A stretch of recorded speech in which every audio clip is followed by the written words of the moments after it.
Mr. Detective. Yes, it's another case for that most famous of all manhunters, the detective whose ability at solving crime is unequaled in the history of detective fiction. Nick Carter, Master Detective.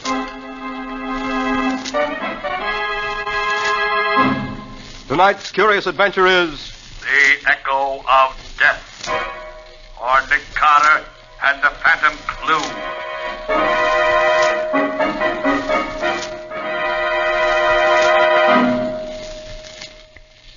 No, please. Don't kill me. Don't kill me. Hold him still. They're just like that. This has got to look right. No, I'll do anything you say. I'll forget everything I know. Only don't... All right. He's dead. Now, come on.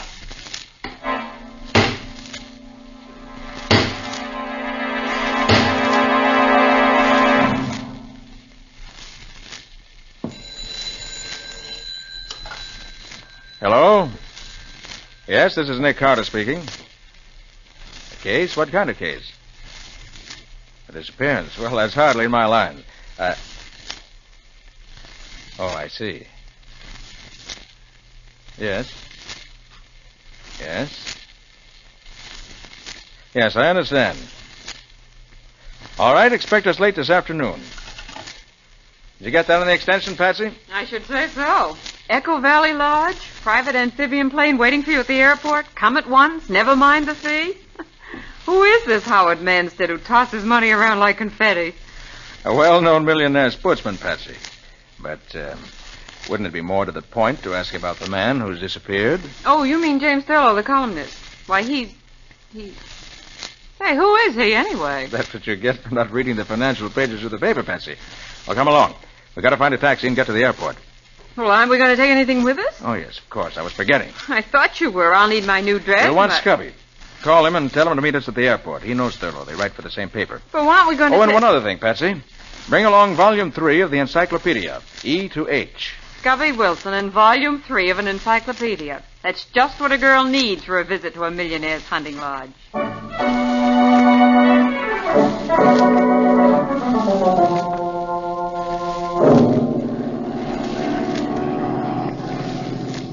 Though seldom visited because of its somewhat inaccessible location, Echo Valley is a natural freak of singular interest. I have friends you could say the same thing about, but the encyclopedia doesn't mention them. Quiet, Scubby. Let Patsy finish reading.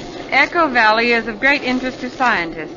Sounds occurring in certain areas of Echo Valley may be repeated as many as 13 times, echoing from cliff to cliff in gradually diminishing volume. Why do encyclopedias always use so many words to say so little? That's what I wonder about newspaper reporters sometimes, too. So we'll change the subject? What else does it say? That's all. Well, that's no help. Thurlow certainly wasn't carried off by an echo. Oh, he's probably just lost in the woods. In any case, I don't see why Manstead insisted on you coming out to look for him, Nick. You're no Indian guide. Patsy, if Thurlow isn't found alive, it may cost the public millions. Millions? Well, he's just a columnist, isn't he? Just a columnist? He's the smartest financial reporter in New York. And Thurlow's more than just a reporter, Patsy. In the financial column he writes, he sometimes tips the authorities off to big stock swindles and other kinds of financial skullduggery. Right. It was Thurlow who broke open the Nemo Bank scandal 3 years ago and sent the whole board of directors to prison. And for some time, Patsy, Thurlow has been hinting in his column that he was on the verge of revealing some kind of tie-up between certain politicians and one or two big operators that would rob the public of millions. Oh, then if anything happened to him now, before he's had a chance to tell anybody what he knew, the scheme would go through as scheduled. Right. That's why he went to Echo Valley Lodge. Manstead, an old friend of his, invited him out so he could work in peace for a few weeks. Scubby. Huh? Is it true that Thurlow was on the verge of a nervous breakdown when he left? Oh, he was walking around in circles talking to himself, Nick. He had almost all the dope he wanted, but he still hadn't got the name of the guy behind the whole scheme. He took along a whole bunch of records of stock transactions. He said they might give him the clue he needed. And, hey, look, ahead of us. Echo Valley. It is, isn't it, Nick? No doubt of it, Patsy. But look, that isn't any Echo flying toward us. A plane. Nick, it's a plane flying up out of Echo Valley. Yes. Yes, it's a private amphibian. I thought this plane of Manstead's was the only one in these parts. Now, the pilot's seen us. Huh. He's turning out of our line of flight. He's suppose he wants to avoid us? I'll bet he doesn't want us to see his markings. He is trying to avoid us. Oh, pilot, swing over so we can get a look at that plane down there. Right, Mr. Carter.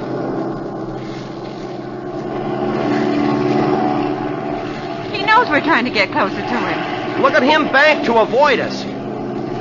He's turned back. He's heading away from us now. Oh, pilot, overtake that plane if you can. Yes, Mr. Carter.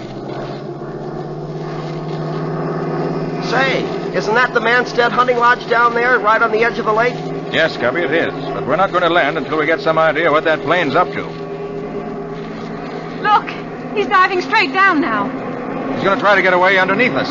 Oh, he'll never make it. Those private planes aren't built. His wing, it's breaking off. Couldn't take the strain. He's heading straight for the ground if he hasn't got a parachute. Oh, but he has. Look, he's jumping. There, the chute's opening. And there goes his plane into the trees. Well, that was a narrow escape. He didn't have more than 500 feet of altitude. Oh, he's come down on the top of that tall pine. He's caught there. See, his parachute won't come loose. Yes. Well, we'll have to land and rescue him. Besides, I want to know why he was so anxious to avoid having his plane identified. Oh, pilot, Yes, Mr. Carter. land in the lake and taxi up as close as possible to the place that fellow came down. Yes.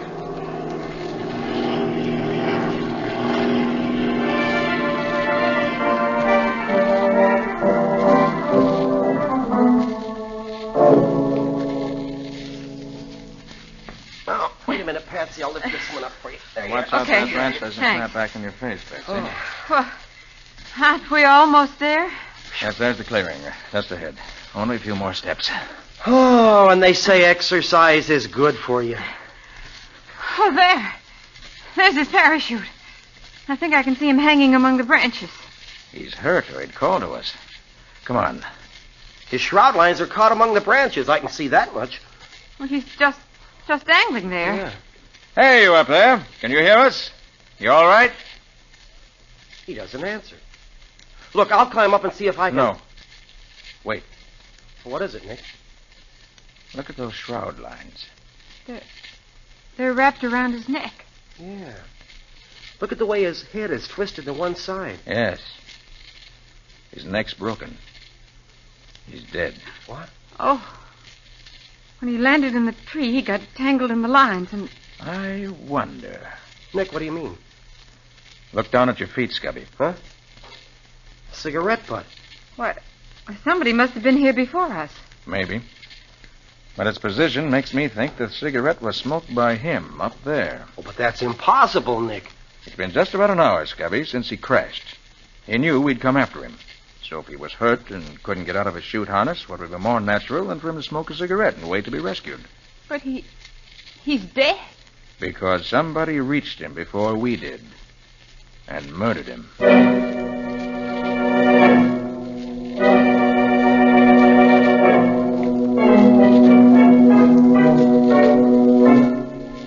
And so that's the story, Mr. Carter.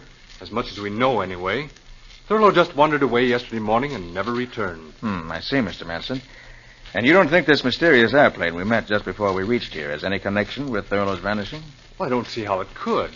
But then, as I said, I haven't the slightest idea where the plane could have come from or who was flying it. Yeah. Now, let's go over the facts again, if you don't mind. Oh, of course not. Thurlow arrived here a week ago. Yes, with his wife.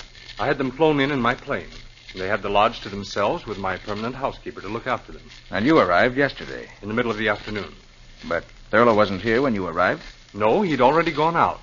He told his wife he was taking his revolver along and would take pot shots at the trees and rocks. So you never actually saw him? That's right.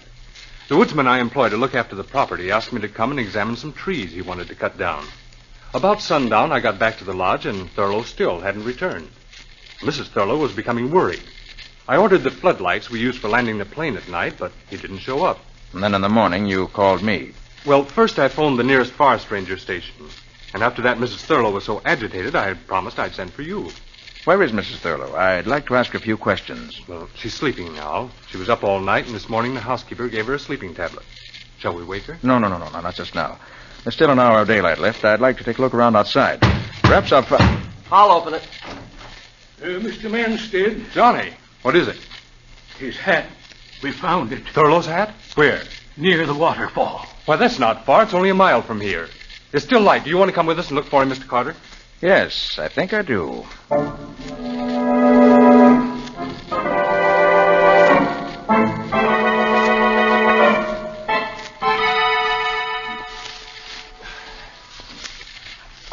Gosh, my ankle. Oh, boy. There's the hat, Mr. Manstead. In that bush. But what in the world could Thurlow have been doing in here? This isn't the trail to the waterfall. It isn't a trail at all as far as I'm concerned. It's a jungle. It used to be a trail to an old one-room cabin, but there's no reason Thurlow would go there. Well, maybe if we yell, he'll hear us. He might be in there with a busted ankle or something. Go ahead and try, Scubby. Thurlow! Thurlow!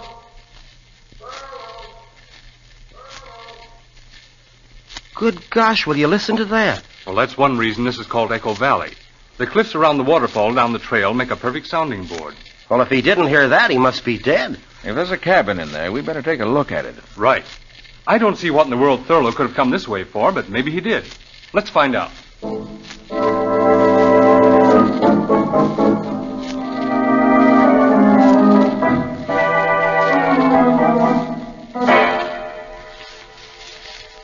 There it is. Where, Manstead? Oh, there, between those two trees. See it? Oh, yes. It's only another 40 yards. Well, come on, then. Oh, Scubby. Wait. Well, sure, Nick, what is it? That bare patch of ground there. Those footprints. Thurlow's footprints. You sure, Scubby?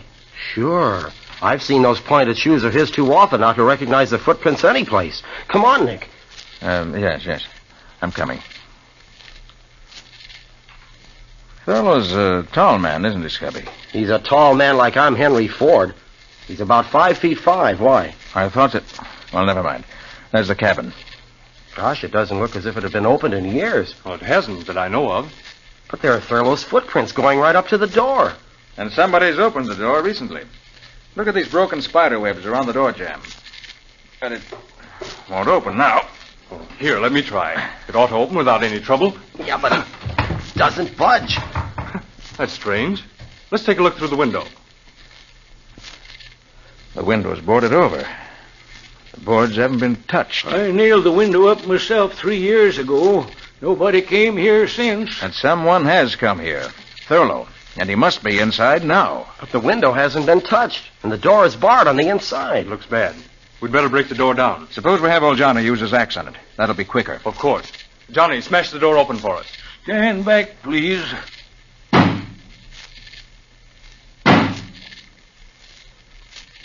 That door was locked to stay locked. Starting to go. There. That does it. It's open. If you don't mind, I'd like to go in first. Of course. It's dark inside. Here, take my flashlight. Thanks. There he is. Thurlow. He's dead. He came here, bolted himself in, and shot himself with his own revolver. Yes, he's dead, all right.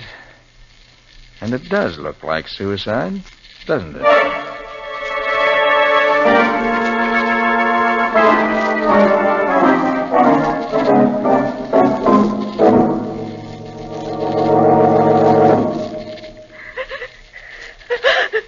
Now, Mrs. Thurlow. Jim couldn't have killed himself, Mr. Carter. He couldn't have. I'm sorry, Mrs. Thurlow. I wouldn't intrude on your grief if it wasn't necessary. Now, first of all, what kind of mood was your husband in yesterday morning just before he disappeared? He was very agitated. Agitated?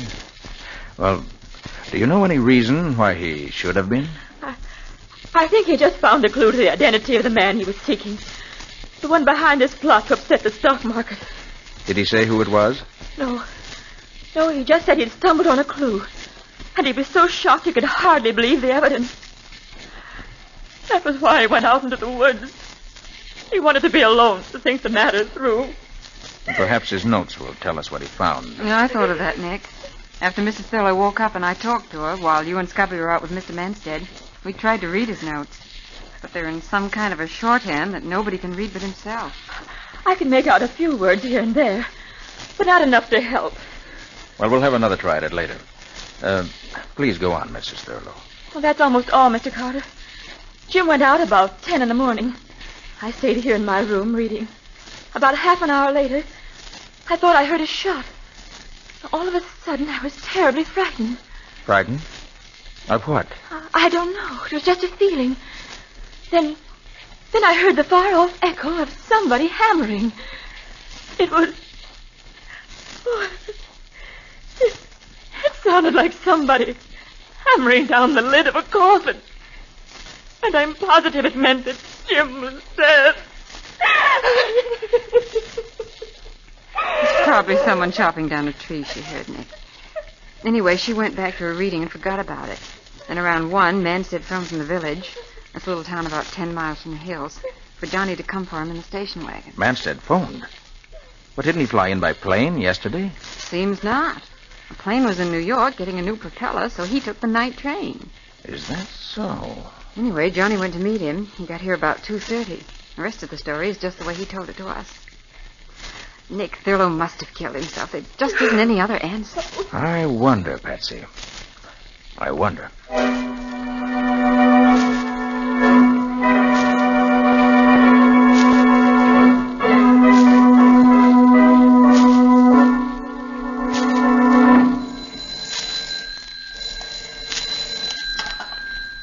Hello? Yes, speaking. Did you get the dope I wanted? He was? And the plane? Then check every airfield within 50 miles of the city. Yes, I know it's a big order, but somebody's playing this game for big stakes. No, that's all. Call me back when you've learned something. Hello, Carter. I didn't know anybody was here in the library. I took the liberty of phoning New York. I was trying to check on that mysterious plane that we saw crash yesterday afternoon. I see. Did you learn anything? Nothing yet. You know, I have a theory about that plane, Carter. I'd be interested to hear it, Mr. Manstead. Well, we're only 100 miles from the border, and in the past, planes engaged in smuggling aliens into this country have landed in this region. Now, I'm willing to wager this chap, who was so anxious to avoid being seen, was engaged in doing something like that. Certainly sounds plausible. Nick! Oh, Nick! Oh, yes, Gubby. Oh, there you are. Oh, top of the morning to you, Mr. Manstead. Good morning. Say, I was looking for the two of you. Forrest Ranger Thompson and 2 of his men are down at the landing waiting in your launch, Mr. Manstead.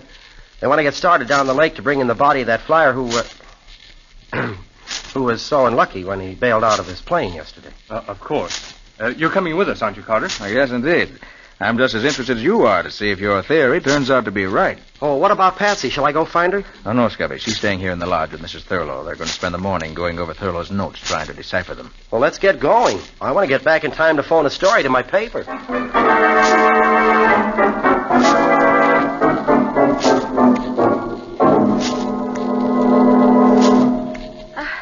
I'm afraid it's no use, Miss.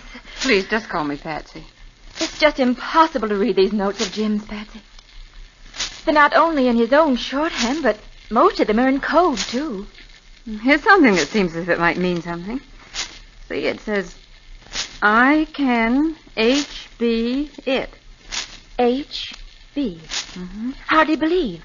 I can hardly believe it. Yeah. Of course, that's what it means. And here's some more. It's clearer. Shall I tell Manstead what I know? The next line. Better not. Instead, must get back to New York. Well, that's clear enough. But the next line. My life, MB, ND. That doesn't mean anything to me. My life, MB, ND. My life may be in danger. Oh. And then there's just one last sentence that he never finished. To think that the one man in the world. And that's all there is. Oh, if you'd only finished. To think that the one man in the world. Oh, who do you suppose he could have meant? I can't even make a guess. The one man. Mrs. Thurlow. What's that? Mrs. Thurlow, we're going to go and take a look at that cabin now while all the others are away. I have a theory, and we're going to find some evidence to prove it. It has to be there. It just has to be.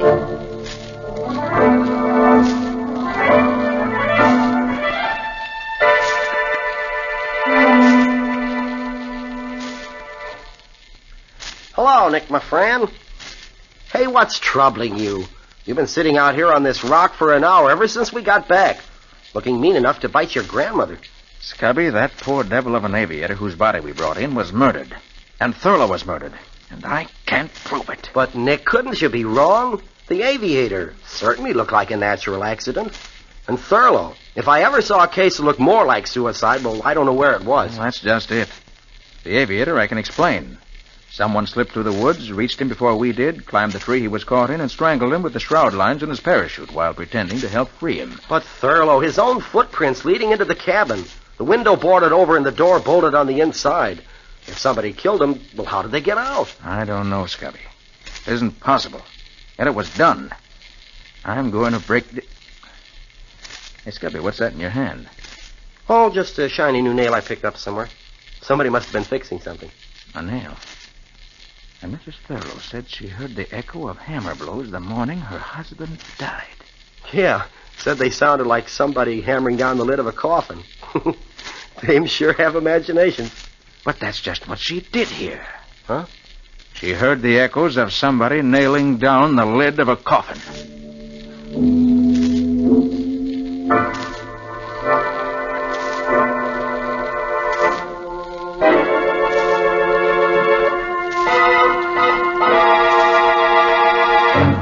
But there must be a clue. There must be. But we've been all over the cabin inside and out a dozen times now, Patsy.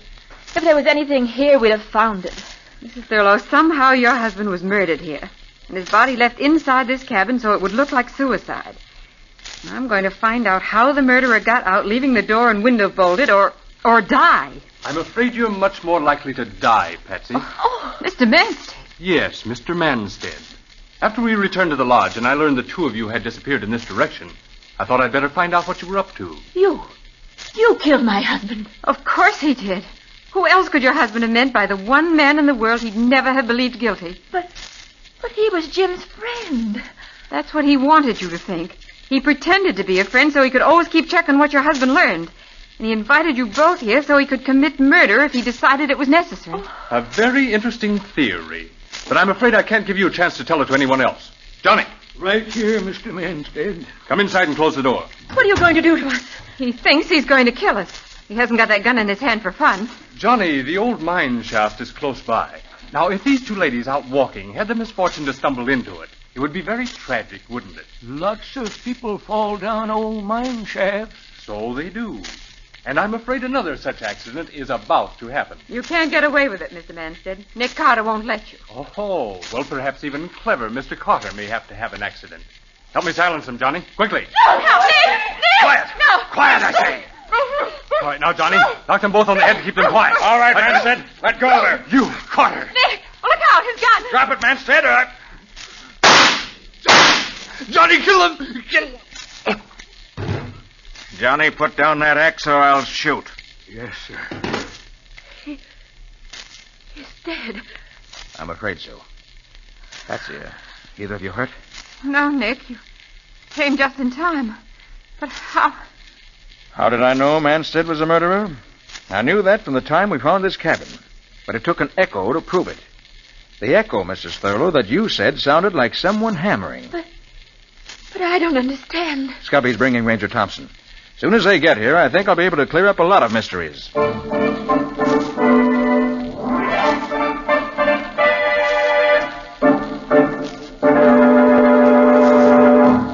Manstead was behind the plot that Thurlow uncovered. He invited Thurlow here in order to find out what he knew.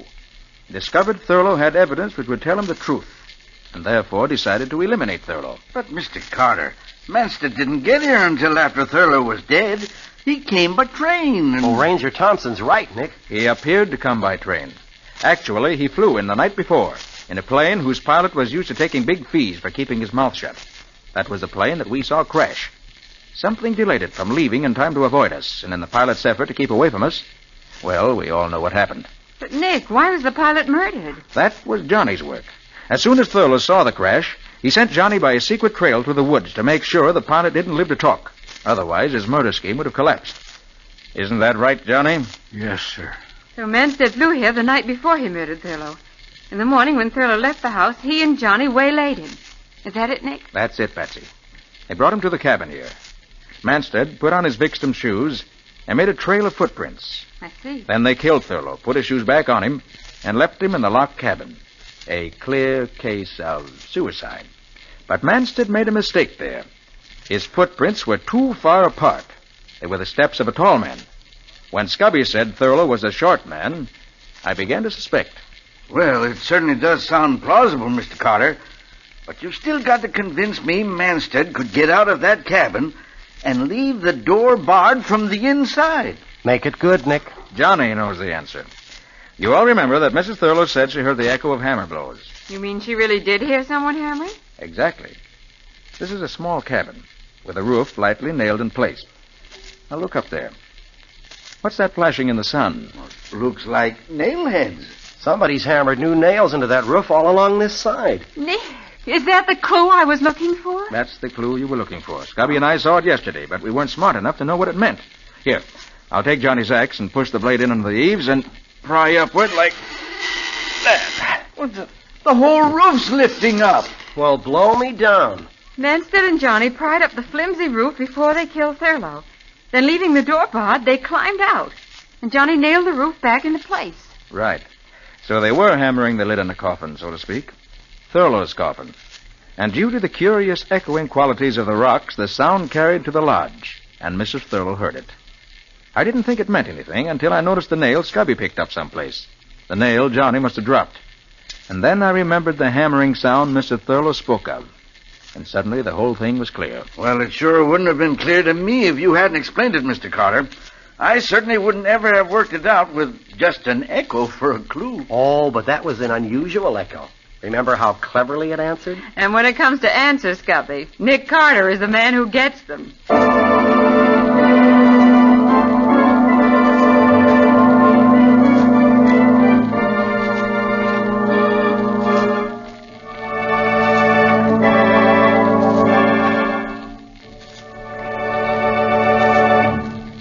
This was another strange experience of Nick Carter called The Echo of Death, or Nick Carter and the Phantom Clue. The curious adventures of Nick Carter, Master Detective, are brought to you every Monday night at 9:30 Eastern Wartime. We'll let Nick himself tell you about next week's story. What'll it be about, Nick? I call it Death Across the Tracks. It began with the murder of a detective. A railroad detective who lived in the station alongside the tracks. He was working on a case, but he had it only partly solved when he was murdered. And I picked it up from there. I'll say you did, Nick. You almost picked up a few bullets into the bargain the way the victim did. When you called it Death Across the Tracks, you were right in more ways than one. This sounds more and more intriguing. And how did it wind up, Nick? Well, we'll tell you that next week. But I can say this much. I had a stroke of luck. Nick always calls it luck when he uses foresight. Good night, folks. Yes, good night, folks. And good night, Patsy and Nick. In tonight's strange adventure, Nick Carter was impersonated by Lon Clark. Patsy was impersonated by Helen Choate. Original music was played by Lou White. The entire production was under the direction of Jock McGregor.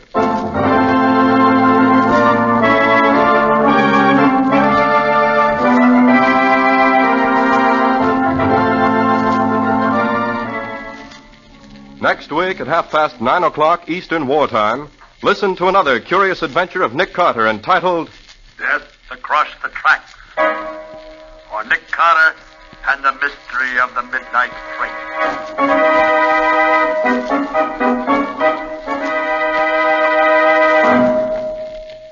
This story is a copyrighted feature of Street and Smith Publications, Incorporated. And here's a special note.